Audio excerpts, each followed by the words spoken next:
Hello बच्चों। यहां लिखा गया है uniform rod of mass M length L is fixed from a point A. ठीक है। Which is at a distance L by 4 from one of its end as shown in the figure. The rod is free to rotate in a vertical plane. The rod is release from the horizontal position. What is the reaction at the hinge when kinetic energy is maximum. देखो, kinetic energy maximum तब होगी जब potential energy minimum होगी। तो सबसे पहले अगर हम देखें तो इसका सेंटर ऑफ मास यहां कहीं है, बराबर है।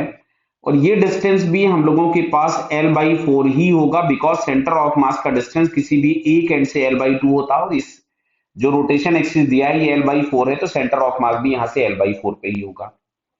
काइनेटिक एनर्जी मैक्सिमम तब होगी जब ये रॉड वर्टिकल हो जाएगी। क्लियर है। तो चलो मैं यहाँ पे बगल में इसका डायग्राम बनाता हूं। जैसे ये रॉड है, बराबर है, ध्यान से देखिएगा। ये हम लोगों के पास एक रॉड गिवन है जो कि किसी इस पॉइंट पे सस्पेंडेड है, और इसका सेंटर ऑफ मास यहां कहीं पे है। तो अब देखो क्या होता है, कभी भी किसी ऑब्जेक्ट की अगर वर्टिकल हाइट चेंज हो रही होती है तो हमको पोटेंशियल एनर्जी के लिए एक रेफरेंस लेना होता है। चलिए मैंने रेफरेंस यही ले लिया। रेफरेंस आप कहीं भी ले सकते हैं, लेकिन सबसे अच्छा रेफरेंस होता है या तो ऑब्जेक्ट की इनिशियल पोजीशन पे ले लो या ऑब्जेक्ट की फाइनल पोजीशन पे ले लो। अच्छा, फाइनली हमको रॉड इस वाले लोकेशन या इस वाली सिचुएशन पे दिखेगी जब काइनेटिक एनर्जी इसकी मैक्सिमम होगी, और यहाँ पे किसी भी ओमेगा से रोटेट कर रही होगी। क्लियर।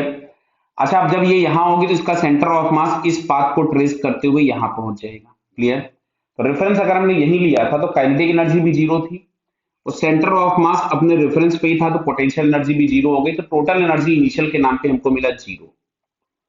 बाद में अगर हम देखें तो काइनेटिक एनर्जी है half I omega square, pure rotation है इसलिए सिंपल हमने half I omega square plus M G H, और एच की जगह लिखोगे minus of L by four. क्यों? क्योंकि पोटेंशियल एनर्जी लिखते समय पे जो एमजीएच लिखते हो, height is taken from the reference. अगर ऑब्जेक्ट रेफरेंस पर है तो हाइट जीरो, रेफरेंस के ऊपर है तो हाइट प्लस, और रेफरेंस के नीचे है तो हाइट क्या होगी, माइनस वन बाई टू। अब बात आती है आई की। तो रोटेशन एक्सिस के अबाउट अगर हमको आई फाइंड करना है तो सेंटर ऑफ मास वाला तो था नहीं, तो आई बराबर I C M plus M H square. Clear. अच्छा ठीक है, इसको मैं इधर लिख लेता हूं, नहीं तो कैलकुलेशन में गड़बड़ हो जाएगा, मतलब जगह कम पड़ जाएगी। तो यहां मैं आई लिख रहा हूं इस जगह पे। तो यहां से मैंने लिखा I is equals to ICM. तो आईसीएम तो हो गया M L square by twelve plus M into H square, और एच हमारे पास था एल बाई फोर, तो उसका स्क्वायर किया तो एल स्क्वायर बाई सिक्सटीन आ गया। क्लियर। चलो इसमें से हम लोग यहां से 48 एलसीएम ले लेते हैं। तो ये हमारे पास आ रहा है 4 ml square plus 3 ml square. तो फाइनली हमारे पास आई आ गया 7 ml स्क्वायर बाई 48। क्लियर बेटा सबको आई की वैल्यू। अब मैं यहाँ पे आई पुट कर देता हूं, तो 7 ml स्क्वायर अपॉन 48, इससे इसको यहां से उड़ा देते हैं 12 टाइम्स। क्लियर हो रहा है ना। और एम एल से एम एल कैंसिल कर देते हैं, हाफ आई ओमेगा स्क्वायर आएगा, है ना, ओमेगा स्क्वायर भी है। तो अभी यहां से हमारे पास ओमेगा स्क्वायर की वैल्यू दिख रहा है 12 इंटू टू हो जाएगा 24, 24 जी अपॉन 7 एल, ये मिला हमको ओमेगा स्क्वायर। अब वापस आते हैं। अच्छा हम लोग अब अगर हम देखेंगे तो यहाँ पे रॉड पे एक नीचे की तरफ में एमजी लग रहा होगा सेंटर से, और ये जो सस्पेंशन पॉइंट या हिंज है यहां से नॉर्मल लग रहा होगा ऊपर। और आपसे यही पूछा हुआ है कि रिएक्शन फोर्स क्या होगा when kinetic energy becomes maximum. तो काइनेटिक एनर्जी मैक्सिमम जब होगी तो वो हमने ओमेगा फाइंड कर लिया।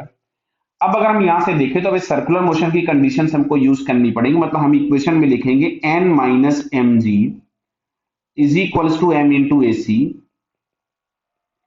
और एसी के नाम पे हम लोग लिखेंगे आर ओमेगा स्क्वायर। अच्छा, आर जो भी है उस सेंटर का रोटेशन एक्सिस से डिस्टेंस होता है।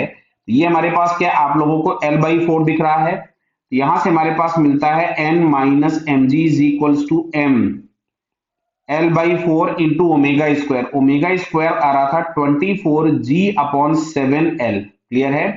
एल से एल कैंसिल हो गया, इससे इसको कैंसिल कर दीजिए 6 टाइम्स।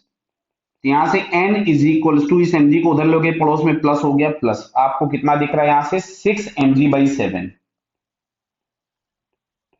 6 mg/7। तो यहां से अगर हमने 7 एलसीएम ले लिया तो 7 mg प्लस 6 mg, तो 7 + 6 हम लोगों को क्या दिख रहा है, ये 13।